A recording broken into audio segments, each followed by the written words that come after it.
ฝนกระตกขอฝนเฮ็ดเวกกันมีแล้วซ้ำว่าสีดยาว่าสีเฮ็ดแล้วกันมีแล้วพี่น้องเอ้ยฝนตกฝนต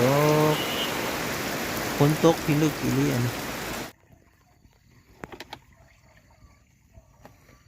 มื้อนี้สิได้สีดยาเด้อมื้อนี้ยังไม่ทันได้ขึ้นผูซ้ำฉีดยาอยู่ลุ่มก่อนมาหาเลาะหาเก็บหอยกะมีได้หอยพี่น้องเอ้ยหอยมีหลายซ้ำมื้อนี้ก็ได้มาติดตามเบิ่งกันวิดีโอเต็มเด้อพี่น้องฝากติดตามบางด้วยนะครับขอบใจหลาย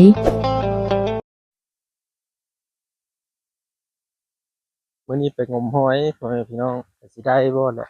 ไปผู้เดียวได้มื้อนี้หั่นเบิ่งแน่พ้นกับทางหน้าพุ่น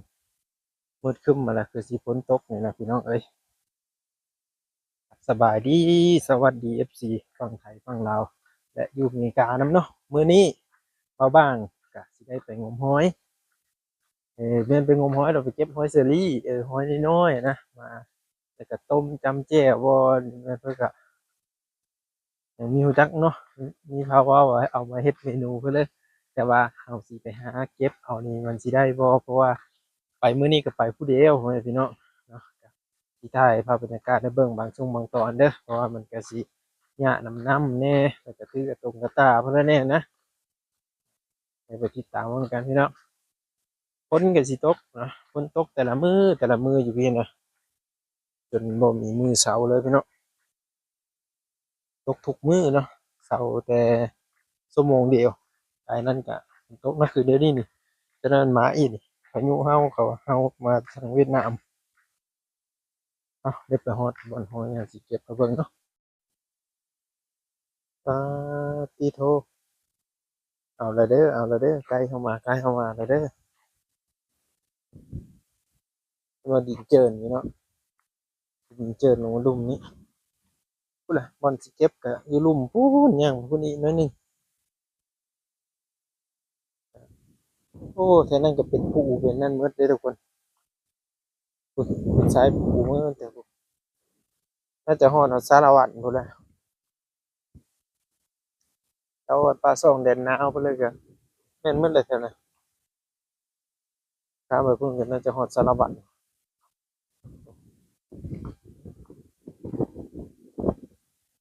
เลาะเก็บหอยแบบนี้เลาะเก็บหอยพู้นหอยอยู่ลุ่มเด้อพี่น้องจะได้ฮอดพุ่นนกกดเห็น ม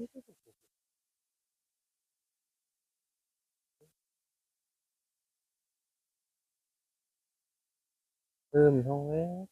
กอยู่อันนี้นะห้องมันคือคนที่อยู่นี่อยู่ในกลุ่มอยู่เป็นแรกนั่นเองเป็นห้อยมันไม่เนาะเก็บห้อย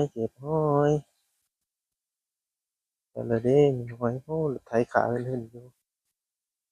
ไม่เขามาเก็บนั่นแหละไม่ใช่คือมาเป้าว่างใช่ปะ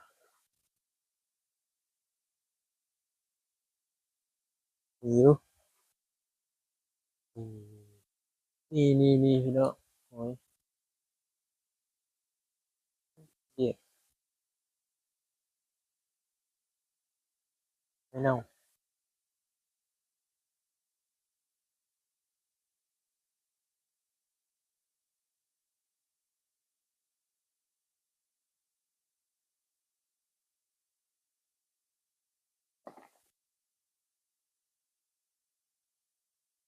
ห้อยมันก็โน่นมีเยอะนะเขามือ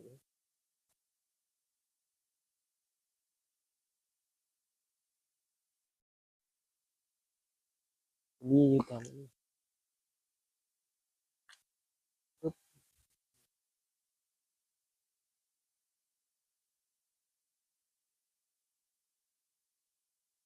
โอ้ยสีเนี่ย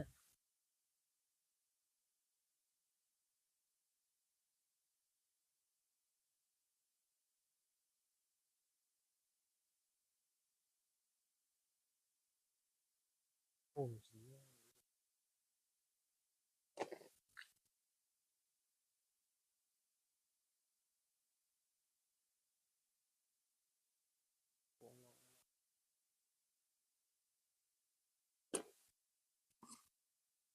เด็บมึงใช่ไหม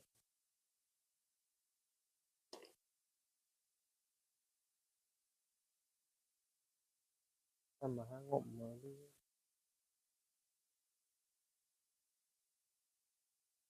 น้ำเลิกนี่นะมันต่อกับแดดนี่ทุกคน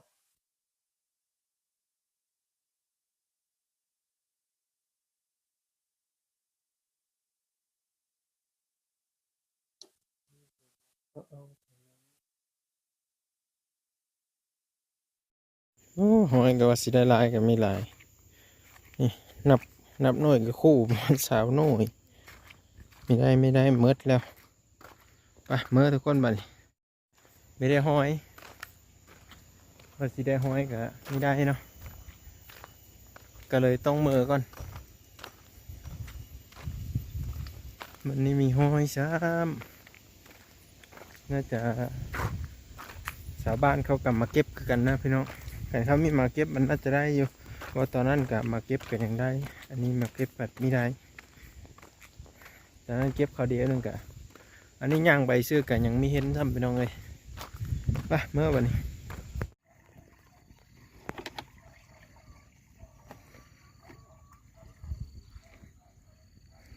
มื้อนี้สิได้ฉีดยาเด้อมื้อนี้ยังไม่ทันได้ขึ้นผูซ้ำฉีดยาอยู่ลุ่มก่อน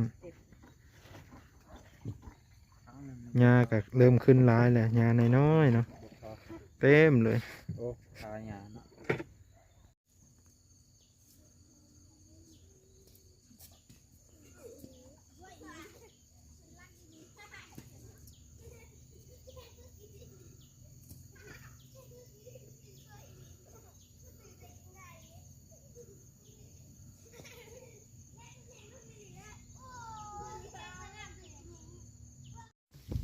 เขาเล่นแบบนั้น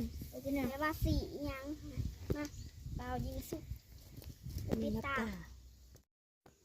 ตัวนี้แต่เอาไหม ว้า ตัวนี้คือตัวนี้บ่ถือพิษ เอารับอีกเลย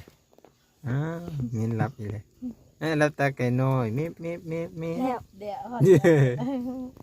พิตาตัวนี้แล้วเอาไหมตัวนี้คือ บ่ถึกนี่จะเดี๋ยวเลย อันรุดนี่เป็นอันถือมันเนาะ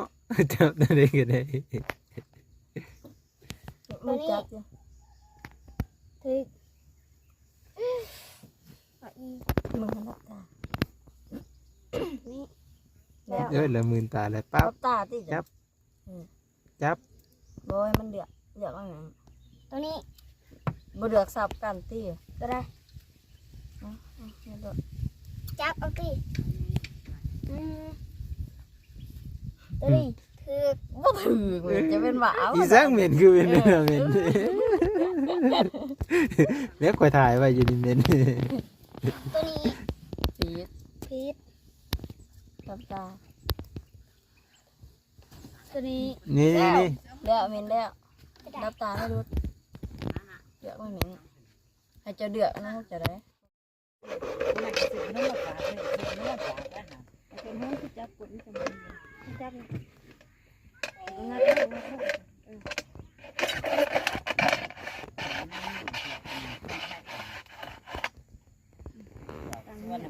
พูดคือตามว่าตามเมียนเพื่อน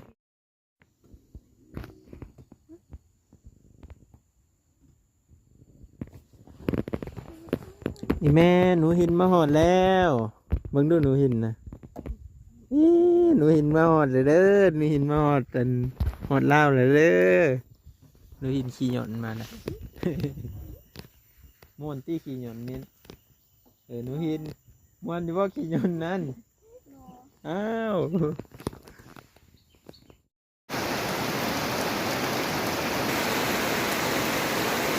ฝนกระตกขอฝน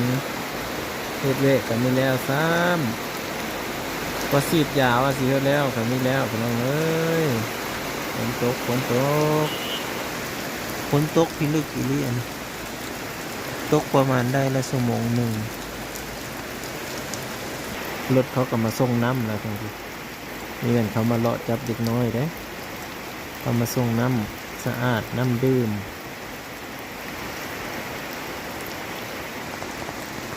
หมายเสื้อหมอนย่างเลย